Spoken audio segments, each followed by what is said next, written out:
Okay, so today we got the raw hammer line because these lanes are burnt.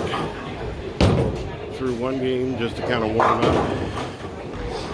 Got a raw pearl that's hooking way early. Got a raw hybrid that's hooking real early. Even the purple pearl is hooking real early. Of course, that's normal. That's a Euro thing. Anyways, let's record some shots to see where we're going. Okay, so Lucas, purple hammer, standing what? Standing what? Standing about 25, looking about 10 at the boards. Standing 25, looking 10 at the boards.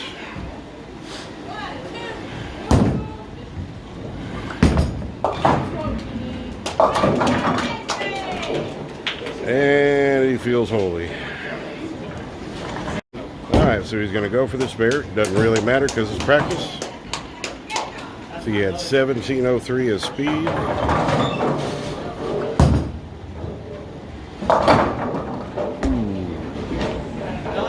Wow. Raw hybrid. Standing 30. He's going for the raw hybrid. It's going to be standing 30. Looking at about the 3 board at 50 foot. 3 board, 50 foot down the lane. Raising.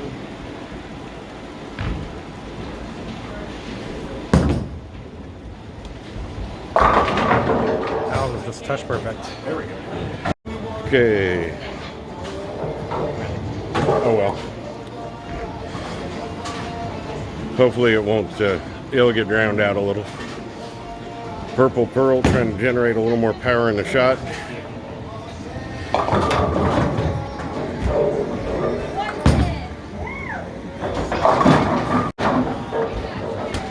Oh, hit that button wrong. Oh, well, there we go.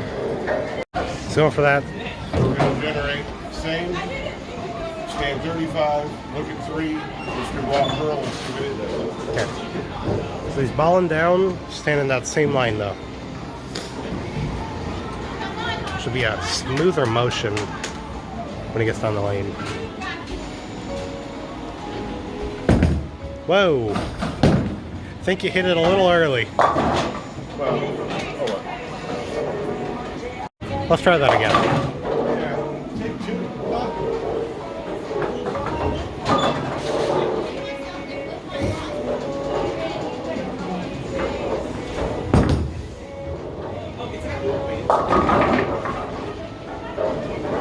Are you still suitcasing that? What's that? Are you still suitcasing that? That one was kind of suitcased, yeah. On that one, you're going to want to get around a little bit more. Yeah, so It's going to be smoother down lane. instead of this, I'm going to have to go back up this way. Yeah.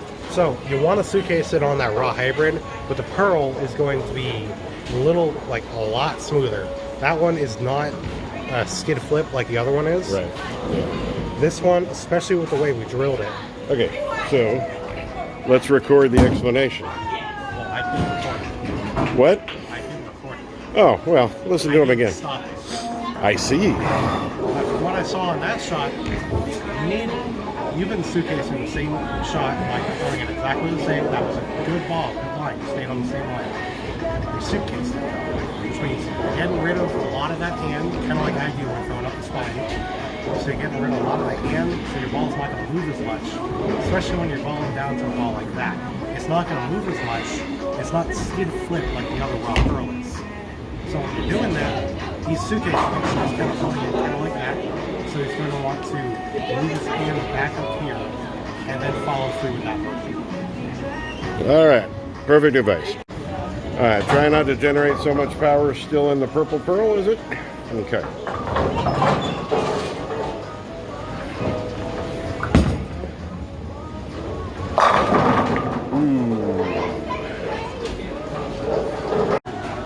All right. Let's go for a real sweet one.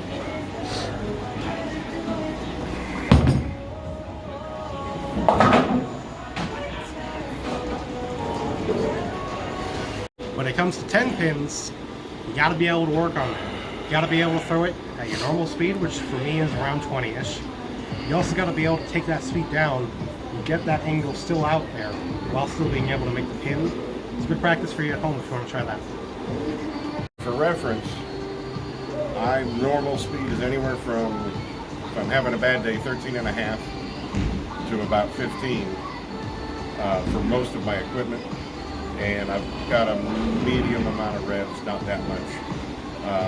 With regards to Lucas, he's running about 17 mile an hour normal. 17 mile an hour is about where I like to put it.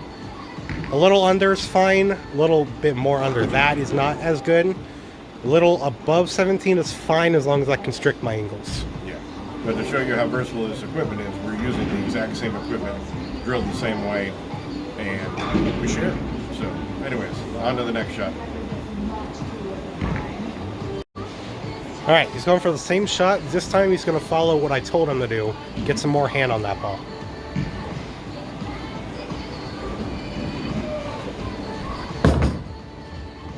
That fell off the shot. Almost struck. Wow. And I almost rolled a 2-pin. There we go. Yep. Woo! So, for those of you who are watching at home, if you saw that shot, you noticed how different your hand position will affect how your shot goes. So, whenever he was throwing that first shot, when he was throwing it with that raw hybrid, he was holding the ball kind of like this. If you want to come in the shot, maybe the ball will play actually. So, when he was throwing that ball, how I usually hold the ball, I usually am holding it like this, hand really cupped, and keeping the ball above my hand. How he was holding it, he was kind of relaxed in his hand. He was kind of holding it like this. You kind of see how my hand's holding it like this. What he did to do that and get the ball to hook a lot more, he brought the ball back up a little bit. He's still relaxed in that hand. He's not cupping it, but he's nice and relaxed in the hand. The ball's still above, but not cupped. Okay, so let's throw this one relatively straight. This is another thing that I've needed to work on in my practice, is throwing straight shots at left side and right side.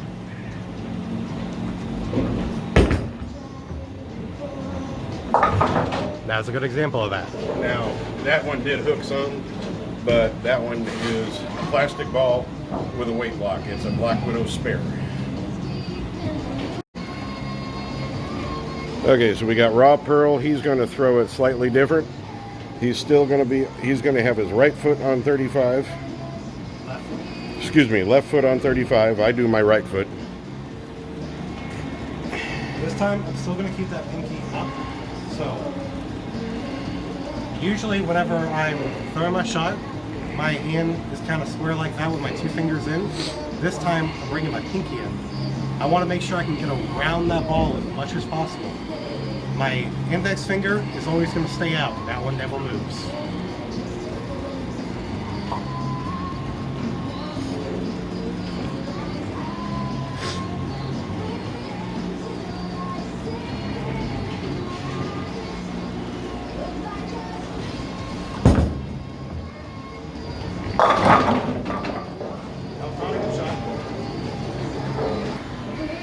All right, throwing that same strike shot to try and pick up the spare.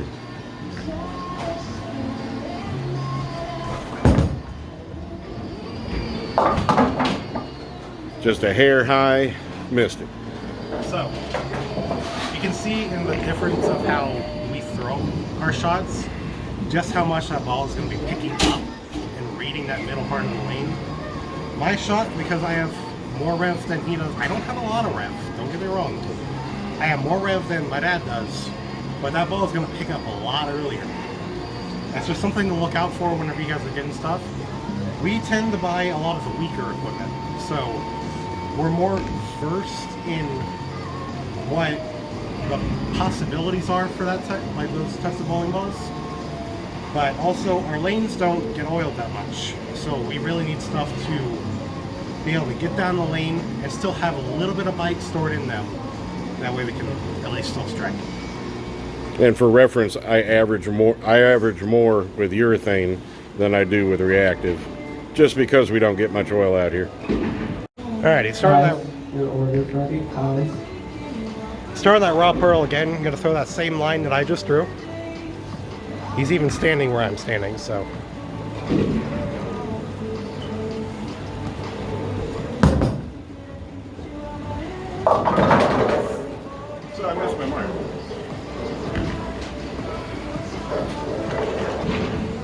If you didn't catch that, he missed his mark.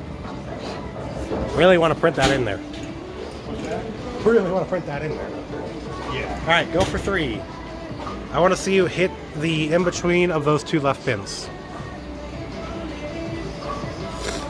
You want me to hit the 6? I want you to hit the 6 on the left side. I want you to pick this up. On the left. Okay, that's what I thought you wanted. Trying to throw it straight.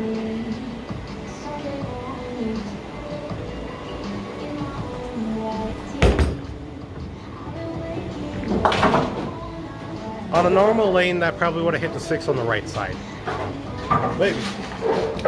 The thing I'm going to show him is just how much this is going to be. Okay, so he's picked up the Web Tour Hybrid. Going on that same line that I just threw that raw pearl. Nothing's changing about it. Nothing changing. Same line, just a difference between the Raw Pearl and the Web Tour Hybrid.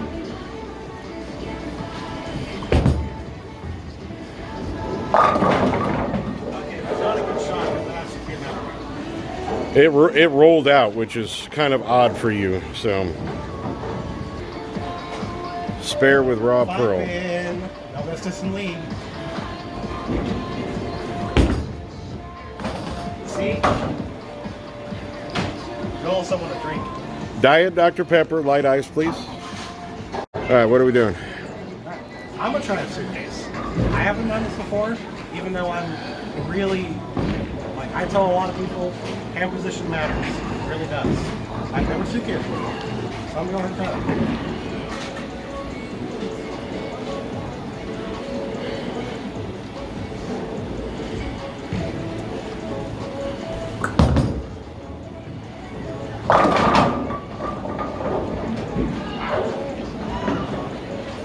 All right, just to criticize. Yeah, let me show you. Am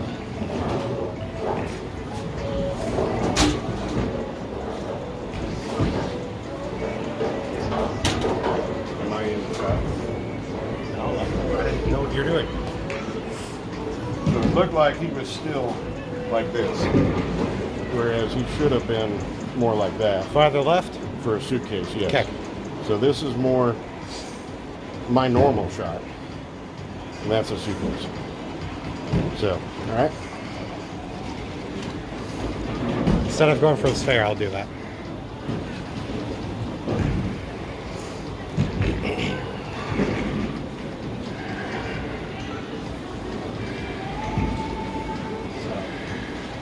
That's a little bit more like it, yeah.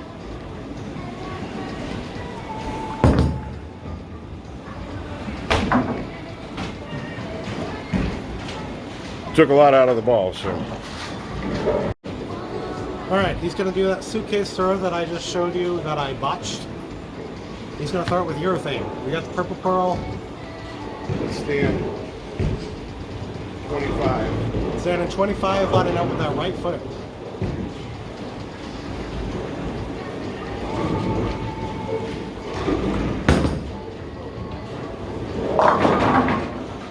Hey, you might want to balance yourself. Another thing that would have thrown him off right there, I noticed that the first time I threw it too, is our purple coral hammer is a little bit different than how our other stuff is drilled. Like, the span of it's just a little bit shorter. Be careful of that. That will throw you off. Like, no matter what, it threw me off the very first shot. But always watch for that. Make sure your stuff is drilled exactly the same, exactly every same way. Okay, so let's do the same shot, same way, since we still got a head pin and a 3-pin.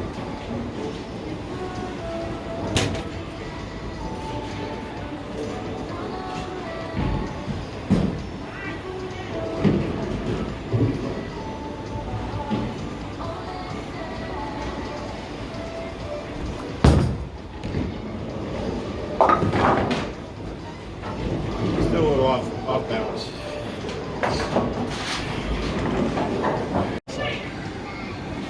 So you're gonna, all right, so you're same line, standing 20, 25.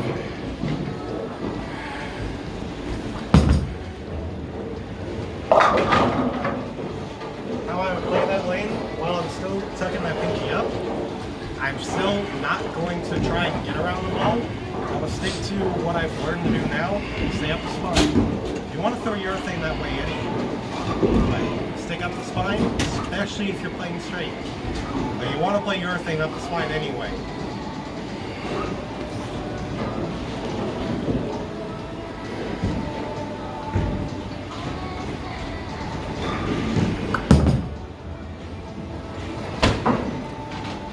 Whoopsie!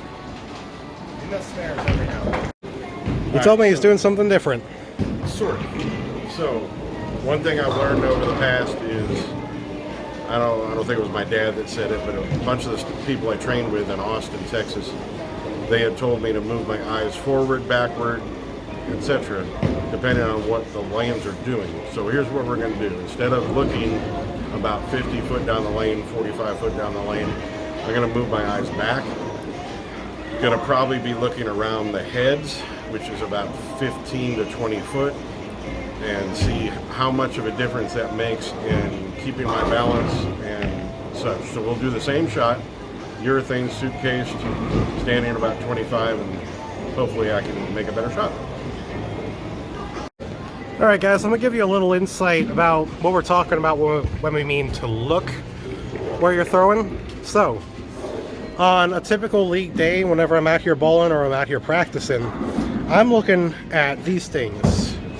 These are the arrows that are roughly 25 feet, right? Okay. So, about where the heads end on these arrows are about.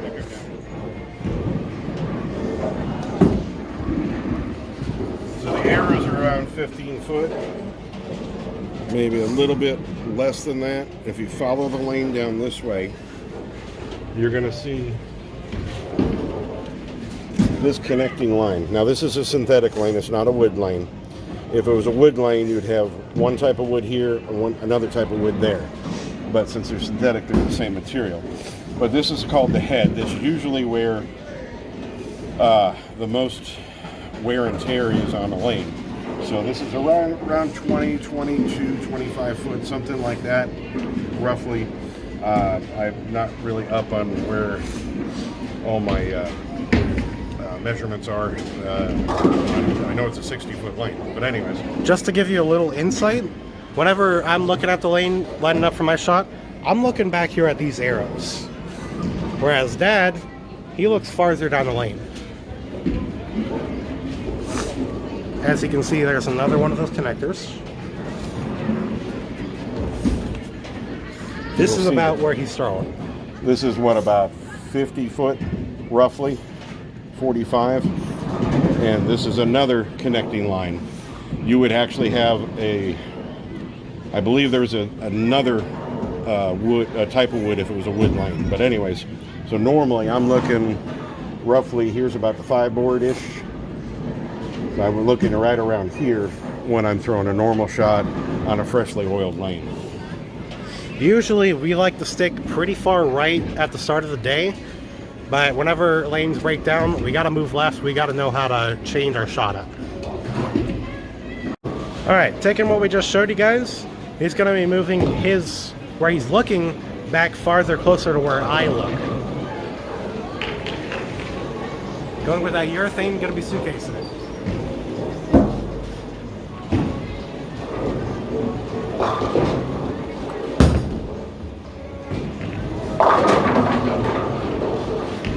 And he got stuck and threw Brooklyn. Yeah, so since I didn't put my shoe cover on, I went down that lane on the side where there's a bunch of dirt and all that other stuff. So most likely that's why I stuck. But technically, I hit more of where I was looking, yeah, across the face and everything like that, but still, it was a little closer. So when the lanes are tougher, move your eyes closer. When the lanes are a little bit more free, or you got more fresh oil, or you're using a line that with a lot more angle, you want to move your eyes forward and go from there. Also, you have just turned into a Smurf. Your shirt is blue. Yeah, they're just about to turn the rock and roll lanes on, so I think we're going to conclude this video. We only got another couple shots anyway. Anyways, thanks for watching. Hold on. Like. You are very dark. I am very dark. Anyways, they just turned off the lights so they can do the rock and roll deal. So we're going to conclude this. Thanks for watching. Hopefully you can we can do more things in the future that you really like to see. Like, share, subscribe, do whatever you want to do, and we'll see you in the next one. Thanks.